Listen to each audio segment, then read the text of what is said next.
Pipes and drums! By the center! Quick! March!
Jesus is King. Welcome back, everybody, to the Terror of Demons Man Show with co-host and author of the book, Terror of Demons.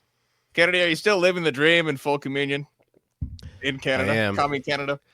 And when I'm in full communion with the snow, we got about 4.5 feet in 48 hours. Oh yeah, I'm living the dream over here in Michigan. I'm loving this snow. It's magical Advent season. It's a new liturgical year, y'all. Year of Jubilee, hope, all that good stuff. And it's a great time to make a new commitment, a new resolution as a man. In fact, you could make a commitment to buy Kennedy's new book. Tell us about your new book, Kennedy. When's that going to come out? Well, there's two of them. So my charismatic book called Charismania is set to be released December 12th, God willing, in honor of Our Lady of Guadalupe, who's obviously very instrumental in my life. Is that with Sophia? No, that is self-published. Augustinus Press, my made-up publisher through Amazon. And then in March, my modernism book called What Happened to Catholicism? The Heresy Behind the Current Crisis is set to be released. And the full release date actually says March 18th, which is my birthday. And the Vigil of St. Joseph. And I didn't ask for that date, so perhaps it's providential. Awesome. That's fantastic.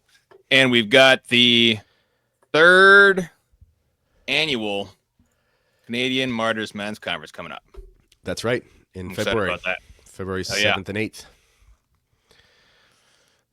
Tell us about this. This Marcel Stannis, I believe, he's associated with your parish, right? I think I've seen him before. I recognize his face. He gave a talk last year, but he was not the keynote. He's going to be the keynote this year. And it's set to be a great event. And it keeps growing every year, so we're very excited. And, it's great. Last year there was about 30 Americans or so. We're not too, as you know, far from the border. So if you're not too far from either Detroit or Buffalo or Port Huron, one of those places, it's pretty easy to get there within 3 or 4 hours total travel time, which is worth it. And the hotels are very affordable actually as well. Two men can share a room with 2 double beds for like $70 each per night. That's in Canadian dollars, so that's like monopoly money. So for you guys, it's like you're basically $10 American. Yeah, they're basically paying you to stay there. So it's a good deal. Yeah, that's what they do in commie Canada, right? They pay you to stay places. That's right. Everything free in Canada, no problems. It's a paradise utopia, socialist utopia. Dean says he's read Terror of Demons twice. Great stuff in there. Thanks, Dean. Thank you, Dean. Glad you did that. And before we get into our topic today, please donate to 1 Peter 5. We've got our Giving Tuesday here in these United States. Today is Giving's Tuesday to correspond with Black Friday in the United States, which is where all the nonprofits appeal to your generosity. We've got a promotion where we can double your money, double your fun. That's how we do it in the United States, these capitalist United States. So please donate to 1 Peter 5. You can click on the link here. We are currently at $5,000 of the $20,000 total. So please click on the link and donate to help us out. I'll put this in the chat. So Kennedy, tell us about apologetics. I loved your video. It was like a month ago. And this really struck me as a very, very important problem to address. what's your take on this apologetics issue? Go ahead. Right. Well, and it's providential that we're having this conversation in 1 Peter 5, because 1 Peter 5 is one of the last of the Mohicans when it comes to a place of good Catholic apologetical debate. That was kind of the crux of what I was talking about, is that, Marshall McLuhan, he was actually a very faithful Catholic, Canadian scholar on media and the effect of media. And he has the famous message, or the famous statement that the medium is the message. And what that means is that the way that we use certain technologies and the technologies that we use alters what we say and how it's received. And obviously it's a platitude. It's not an absolute. You can express good information and be helpful to people on a variety of platforms that can also be used for bad things.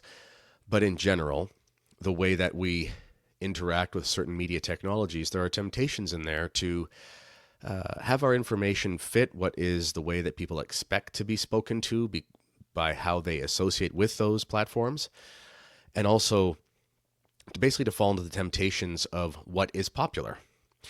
And YouTube at this point, we are on YouTube. It can be used well. I believe that. I wouldn't be on it if I didn't think it could be used well.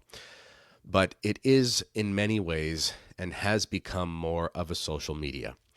YouTube in the glory days of 2007 and 8 and 9 and 10, when it was kind of first becoming a thing, it was just a place where people dumped videos. And honestly, it was the search engine was not that great, and it was kind of just like word of mouth and whatever. People would share things in their chats and stuff, and it was just a place of video dumping ground. But over time, as Google has become more sophisticated, they've enhanced YouTube's search capabilities with the same capabilities of YouTube. The same capabilities of Google, and YouTube is the world's second largest search engine, if you can imagine. And it's a marketplace of entertainment at this point. And yes, people put things on there that are not for quote unquote entertainment value, like a silly video of cats flying off of, ceiling fans or something. There's nothing wrong with that. It's funny to watch. It's my daughter's favorite videos, the cats and the cucumbers. Those are good.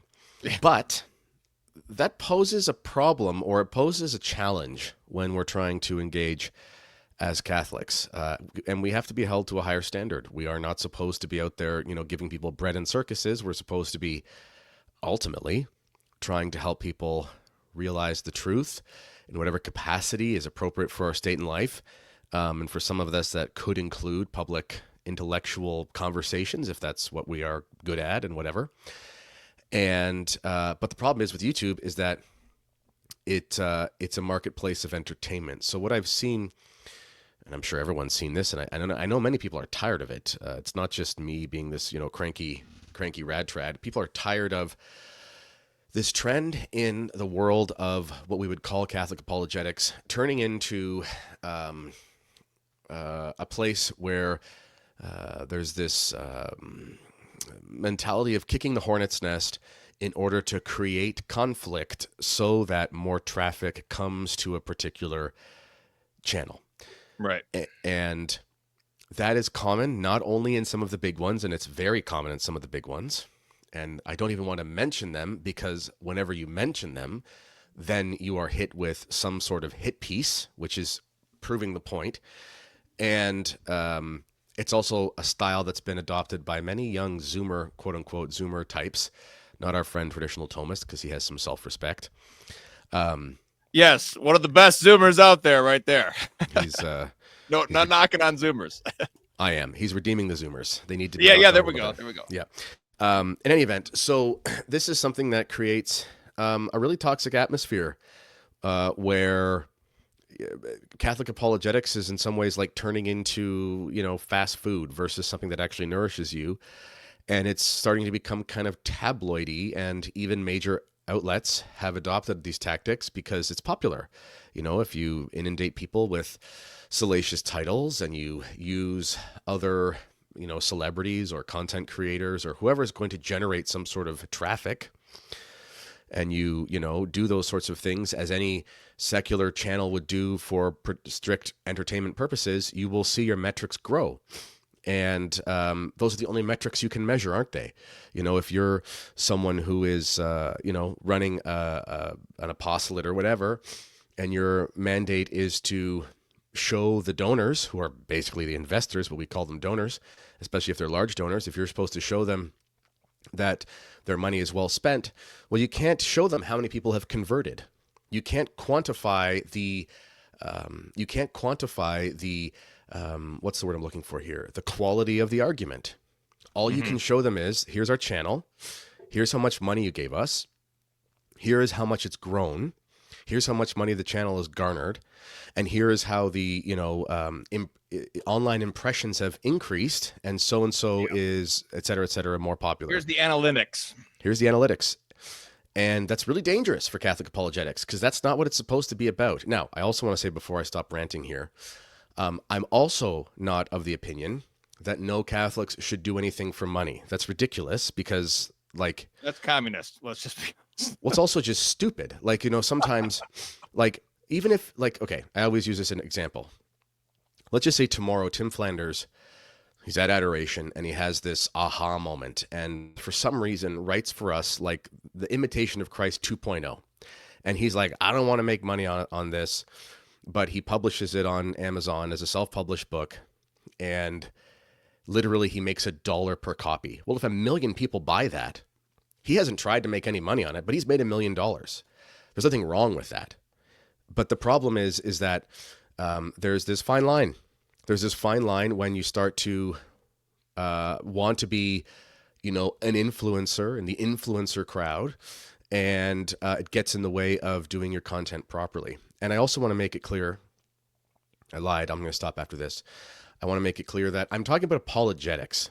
That's different than news. I mean, news has its own problems. Commentary has its own problems. But apologetics is supposed to be intellectual, thoughtful, measured, virtuous, and so forth. But once you start mixing the sort of, tabloid mentality with it, you're now turning apologetics into something like professional wrestling. And it's not supposed to be that way. I think it's wrong. Yeah, so I think I love what you said, because I do feel like the internet has stunted masculinity. It has stunted Catholic men acting like men, because it feeds on effeminacy. The whole system is based on getting a pleasure out of whatever it is, whether that's the likes or the serotonin boost or the analytics that are great or the money that's coming in, whatever it is.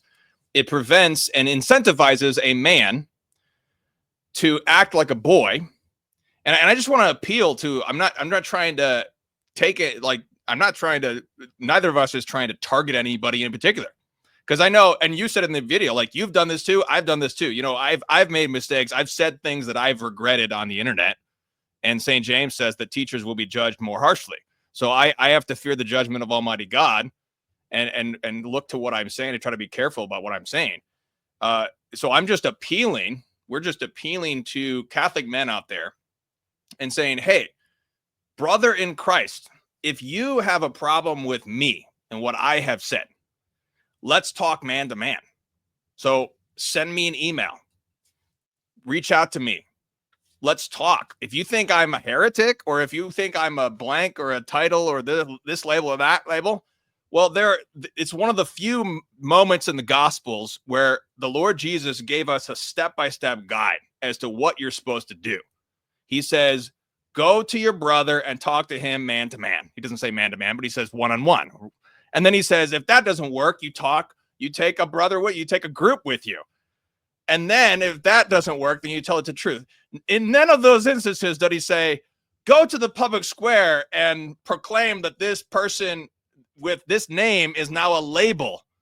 That's just totally against charity. It's not where we talk man to man, where we can have, you're a gentleman, I'm a gentleman. We can have a friendly debate. We can disagree. We can even vehemently disagree. And, and I don't have it all figured out. I want another man to say, hey, bro, slow your roll, man. That's out of line. I want somebody to say that to me. If you're a man of God, you want to be rebuked. That's something that we want. Proverbs says, rebuke a wise man and he will love you. Rebuke a fool and he will hate you. So we should actually want to have some kind of correction. I want to have a back and forth with another man and work it out. And this is what being a man of God is about, being a gentleman, an intellectual. But there's just none of that. It's just a cycle of likes and all this stuff. There's also the reality that you also don't have to say anything. And there are a few kind of fallacies involved. Like, okay, obviously, you can't talk to everybody who says something on the internet if you don't know them. Like, this is the thing that, you know, if, I don't know, Matt Walsh on the Daily Wire is a Catholic, and I don't watch his show. I know he's funny, and I obviously know what he does. But, like, let's say he said something that was theologically ridiculous. I don't know Matt Walsh. There's no way I can talk to Matt Walsh. So if I was in a position where I wanted to comment on it because I thought it was important, if I was going to talk about Matt Walsh, for one, I should try to be careful with how I say it. Secondly, or I can just talk about the idea. I can just talk about what was said. I can just say, this is something that I've seen, and I think that this is wrong. And the reason I think it's wrong is because, you know, all of these doctrinal statements from X, Y, and Z say it's wrong, or whatever. I mean, there's a way to do it. Also, there is this idea that because, and I use this in the one video I did, and people treat a lot of these people treat every single thing you say on social media or on YouTube or wherever as an invitation for a conflict. And the analogy I used is like, that's ridiculous. Like, if you go to the gym to shoot hoops, you are not saying that I necessarily am now open to a free throw competition with every man who wants to beat me. It's like, I enjoy doing this. I like to shoot the way that I like.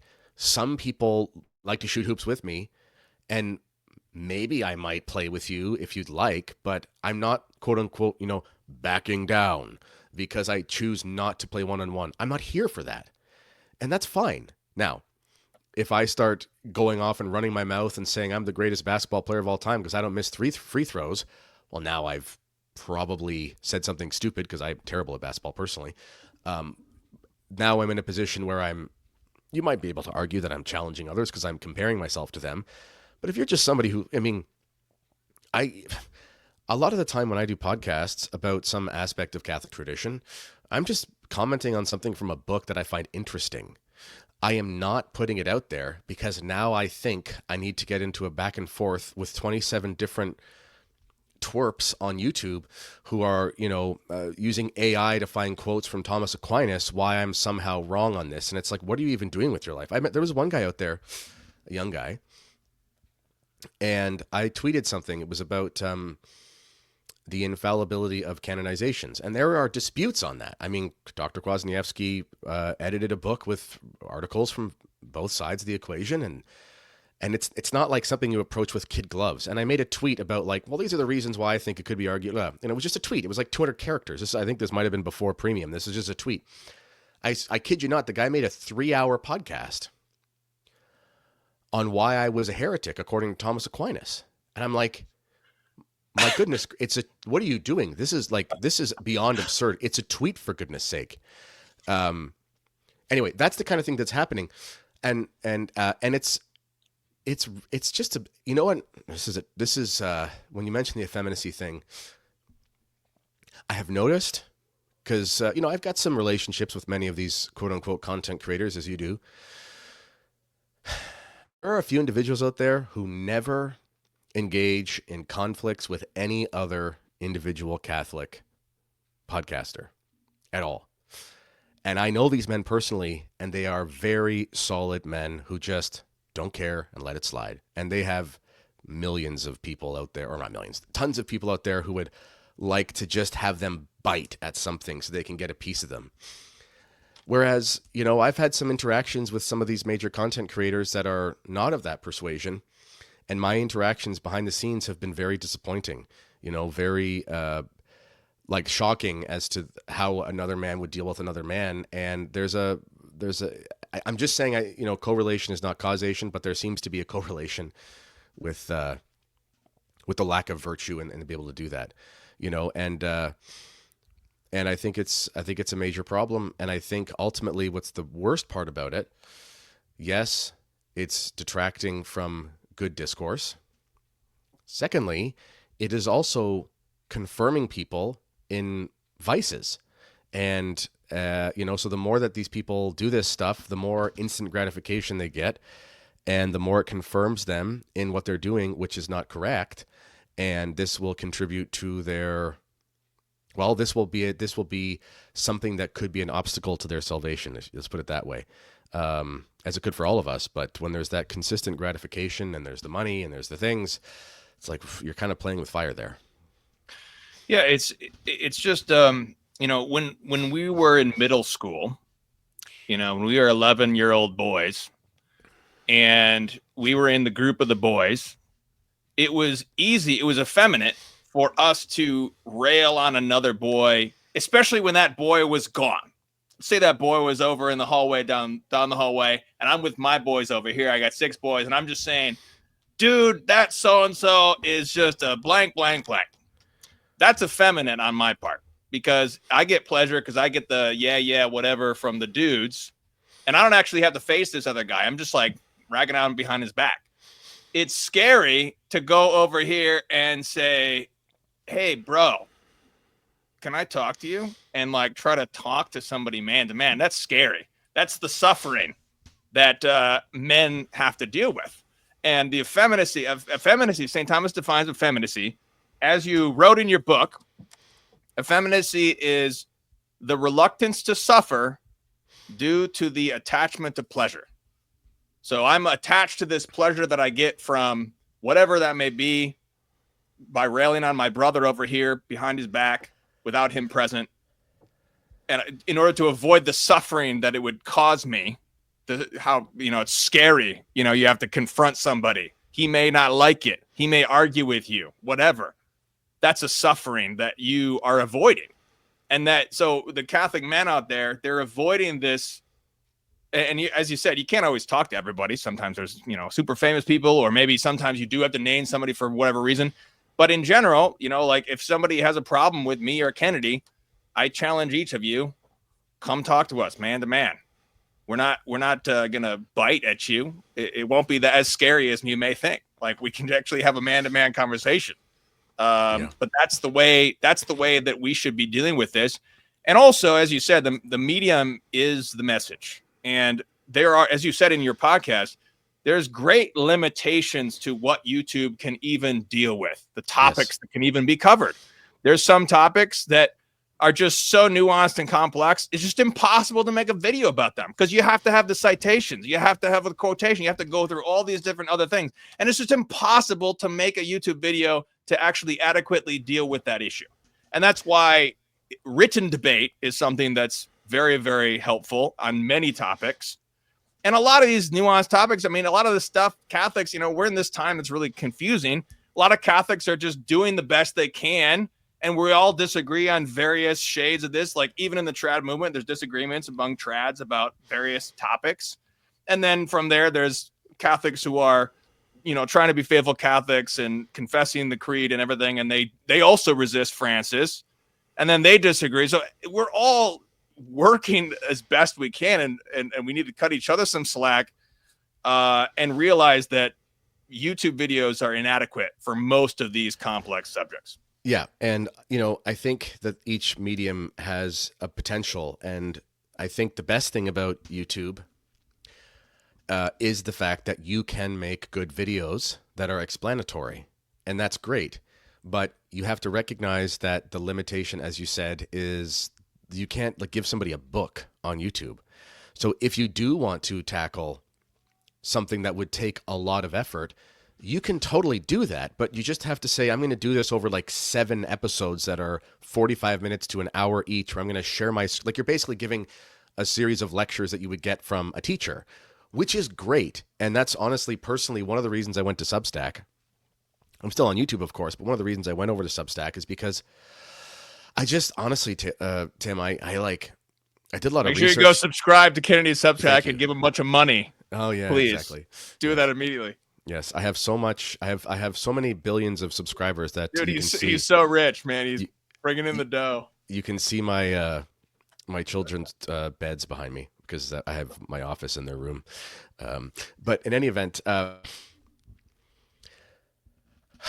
realized I did a lot of research into like what would it take to make a living as with YouTube as your primary medium. And I read books, I watched videos, I listened to lectures, whatever. I did a lot of things because I'm like, this is kind of a business decision. I got to make this decision. It's ultimately my family that's at the mercy of what I decide professionally. So it's very important. And after doing it, I said, you know what? I know what I can do to double my engagement, which is what I think it was required to do it in the first place. I'm like, I know what I can do. And I'm like, there's just no way that I can do that without it being contrived. I just knew that about myself. I'm just like, there's just no way I can do that without either doing things I don't really care about, even if they're not bad. I don't really care about them. Like, I like traditional Catholicism, obviously, but I don't enjoy endlessly talking about, for example, like, when the third secret warning, like all that. I don't really want to talk about that all the time. I think it's great in its time and place, but like, that's just not my thing. If it is somebody's thing and they do it well, like one guy that I greatly respect is Anthony Stein. I know him as a person. He's actually like a great person. He's a good dad. He's a good husband. He's a faithful Catholic. I could never do what Anthony Stein does. I could never do that in a million years because I don't care about the church news almost at all. Taylor Marshall is a very close friend of mine, and I think he's great at what he does. He just talks about what's going on. He's obviously a good teacher. He never goes after fellow individual Catholics. He just talks about sort of those public figures in that place where they deserve to be scrutinized. People may disagree with some of his opinions, but he likes that stuff. Like, it's for him, he's like, you can tell he enjoys it. I tried doing that. I just can't do it. I just don't want to do it. I just want to talk about, like, I just did a 13-part series on They've Uncrowned Him by Archbishop Lefebvre. I'm a nerd, as they say. And that's what I want to do. Now, also, I would say this as well. Like, you mentioned the video thing, when the whole SSPX thing was happening, like the whole major saga, it's kind of calmed down, obviously. There was actually a great sermon from Father Burfitt in California when the whole anti-SSPX crusade thing was really, really common on the internet. And he's got some experience because he's been a priest for 20 or 30 years.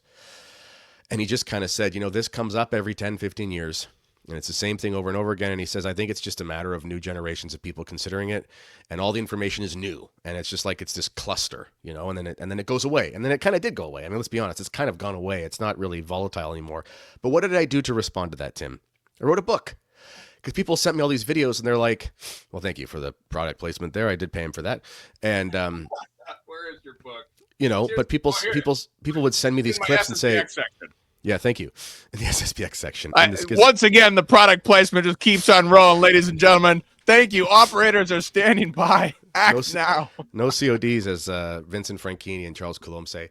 But I'm like, people were sending me these long podcasts. They're like, can you debunk all of these things? And I'm like, no, I can't on video because, first of all, I don't even know if my computer could handle a 4-hour video file size, if I'm being honest. I don't want to do that. Secondly, like, it's not adequate because it's just not adequate. Like, you have to write a book, my modernism book that I wrote. Like, I love my trads. I love the traditional world and stuff, but it's not a, if you're going to try to go after in a rigorous way, the real doctrinal crisis in the church, you're going to have to go beyond these social media platforms. It's not possible to do it. You're going to have to sit down. You're going to have to read books. You're going to have to write a ton of things. You're going to have to work with an editor who's going to make you feel like garbage because you have to rewrite half the book. And, I was joking with my editor. I said, it's like the 12-step program. I think I know who your editor is too. You know who he is. And I was like, it's like, we love you. But it's like grieving, you go through, finally you get to like resentment, and then finally you're at acceptance. That's kind of what it's like when you're editing a book. And, but you have to do that because otherwise you're just speaking, you're just yelling into the void and you're preaching to the choir. And all of this is to say that you want to do like, places that have done great work historically. Like I'll say that I'll name them in a positive light. Catholic Answers, objectively speaking, has done many great things historically in the sense of like, what could you do with a radio show? That's great. Radio is a medium. It is good for call-ins. Do that and answer as best as possible. But when you look at the old war dogs of Catholic Answers, like Patrick Madrid back in the day and stuff like that, and I don't agree with everything they've ever said, but in fairness, if somebody would ask a question that was like super, super detailed, like please describe the ontological blah, blah, blah behind transubstantiation, they'd be like, I can't. I'm on the radio. So what I can do is recommend a book. Whereas now this apologetics has turned into like, I'm going to go own the trads, or I'm going to go own the fundamentalists, or I'm going to go own the orthodox, or whoever is their pet hate for that moment, their 2-minute hate, like from Orwell. And in 20 minutes with fancy graphics and 2 citations and some transitions between scenes, I'm going to show you why they're all a bunch of idiots. And it's like, you just can't do that. For one, you're going to completely alienate anybody in that setting that, like, if you actually think people are wrong, if you actually think the trads, the whoever, doesn't matter, if you actually think they're bad, then just yelling at them for no reason, they're never going to listen to you. So if you got into this whole thing because you think that the salvation of souls, which should be your primary motivation, that should be the motivation for every element of your life, from the way that you pray with your family, to how you treat the guy at the grocery store, to the way you park your car, to, how you pray the rosary, to what, everything ultimately should be governed by that, especially your professional life, considering, and especially if you're a public figure putting things out there. But if your intention is just to own people, you might be right, but you're a Pharisee. Like that's Pharisaical. It's sophistry. It's like, I'm going to go have this show where I, in a short span, use logical, rhetorical tricks to make someone look stupid. But at least the sophists talk to Socrates. At least the sophists would talk to Socrates, and he would then take in their thing and then ask a bunch of questions. And then eventually the conversation would end. He'd say, have a good day. This is all we can do for now. And, so it's very ineffective. Like all it does is it emboldens, and this is the thing too. The people that operate in this way, they're actually harming the people who support them. They're harming the people who support them because they're giving them fast food. So these people are like, oh man, I'm totally sure in my opinions. I just watched that like 12-minute video from so and so, and like, bam, I'm gonna basically they think they know everything about whatever the heck they're supposed to know about. What's going to happen is they're going to encounter somebody who's like Eastern Orthodox or whatever, or a Protestant, like a smart Calvinist. And God help you if you get in a conversation with a smart Calvinist. Mm-hmm. Calvin, for all his faults, was the smartest of all the Protestant reformers. I mean, that man was highly intelligent. You're going to get there with somebody who's like a Doug Wilson, a church attendee or something like that, one of these really highly intelligent Protestant groups. And you're going to have your stupid little talking points from your 12-minute video, and they're going to wipe the floor with you. And then you're going to, first of all, like you're now going to be in a position where you now have doubt because you thought you were convinced because of your stupid 12-minute video from the guy yelling at the trads and the Protestants. And then you had an interaction with them and they look at you like you're stupid. So it's not only bad for the people that you disagree with because they'll never listen to you, but you're like training this fake army of people who think they're equipped for something, but they're all malnourished and they're anemic and have rickets intellectually. It's just, none of it is good. And it's going to, down the line, breed a lot of terrible problems that we aren't seeing the fulfillment of yet because it's so new. Anyway, that's my rant. Yeah. That's a really good point, that it is so new and the problems will appear later on.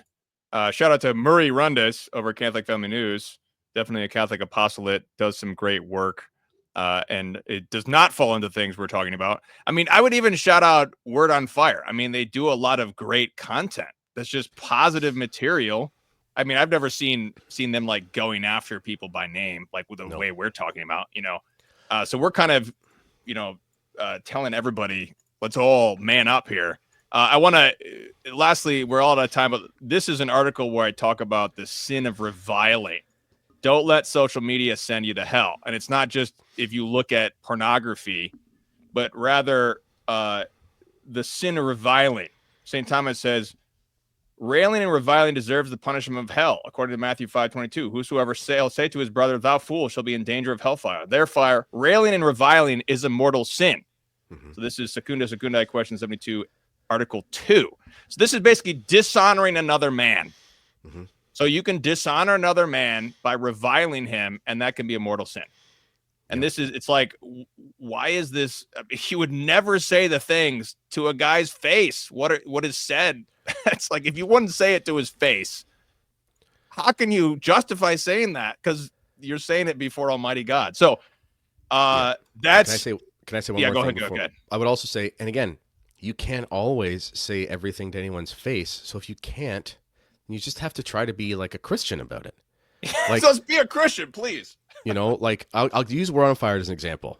I think Bishop Barron has a huge brain, and I wish he wasn't influenced by a lot of the modern philosophical tendencies that I argue in my book. And I don't argue about him. I'm just saying in general that those tendencies that led to, I think, some of the problems we're dealing with now. But he's a super smart man. Like, he's a very smart man. And when I was researching my book and I wanted to understand the Nouvelle Theologie types and all this kind of stuff, I went to Word on Fire because they have a website with a huge amount of articles from extremely intelligent individuals who argue the best of the best when it comes to that. I don't mention any of those people in my book. I looked at the ideas. The only time I mentioned Bishop Barron is because he said something that I thought was indicative of something that I've been talking about in the book. And I said, here is an example of him saying X, Y, and Z. And I said, I believe and I even added a caveat. I believe Bishop Barron is a very sincere man, and I believe that he really does want to do what is best for the church, and there's no animosity here. This is just something he said that I think is indicative of X, Y, and Z in the context of 300 pages, for goodness sake.